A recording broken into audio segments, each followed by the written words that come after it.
सिर्फ घटिया कॉलेज रचते हैं एजुकेशन फेयर का जाल, जिससे बचने की ज़रूरत है।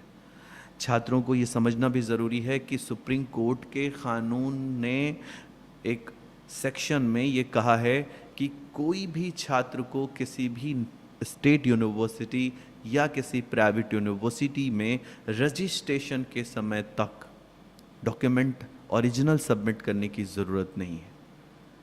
देश के किसी भी कन्याकुमारी से कश्मीर तक के किसी भी यूनिवर्सिटी को आप ओरिजिनल डॉक्यूमेंट देकर फंसाए जा सकते हैं।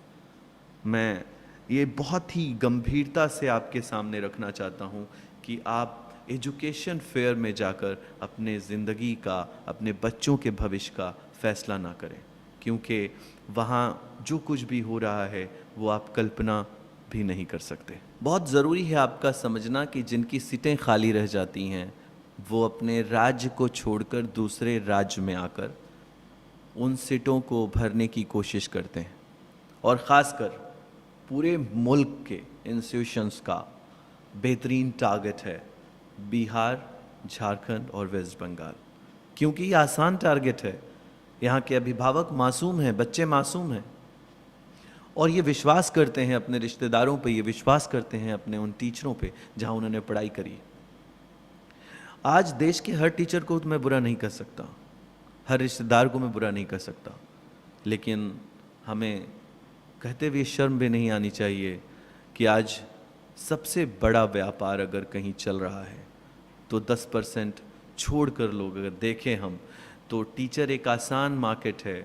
वहाँ जाकर प्रेजेंटेशन चलाए जा रहे हैं, वहाँ के ज़रिए छात्रों को एजुकेशन फेयर में आने की दावत दी जा रही है। मैं कैसे ना कहूँ कि उनके एक गलत कदम से, कन्विंस हो जाने से हज़ारों छात्र की ज़िंदगियाँ बर्बाद हो रही हैं। मैं कहना चाहता हूँ कि छात्रों को बहुत सतर्क रहने की ज़रूरत है। इस वक्त में आपका उठाया हुआ एक कदम आपके 10वीं तक पढ़ने के बाद और 12वीं तक पढ़ने के बाद वाली ज़िंदगी को बर्बाद कर सकता है। आपको सही एक काउंसलर की आवश्यकता है।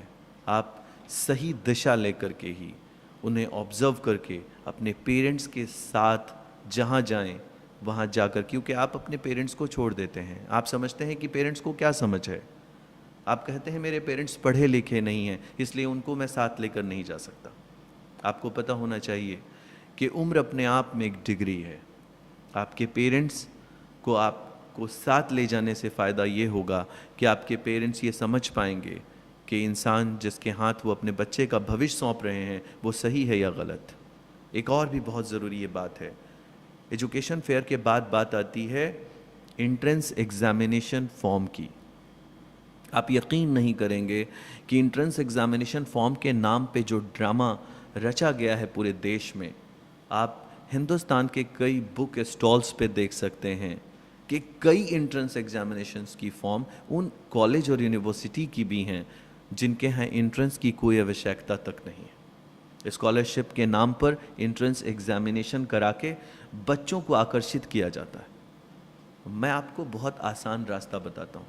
जिस भी इस प्रकार के कॉलेज का एंट्रेंस फॉर्म आपको दिखता है, आप सिर्फ इतना कीजिए कि गूगल पे सर्च कीजिए उस इंस्टीट्यूशन का नाम, उसके कॉन्टैक्ट्स में जाइए और डायरेक्ट उनसे फ़ोन पे बात कीजिए। आपको वो डायरेक्ट एडमिशन देने को तैयार हो जाएंगे। अगर वो डायरेक्ट एडमिशन ले ही रहे हैं तो why the hell examination is. सोचने की ज़रूरत है कि कहीं ऐसा तो नहीं है कि सिलेक्शन मेरा हो गया थ्रू एंट्रेंस एग्ज़ाम।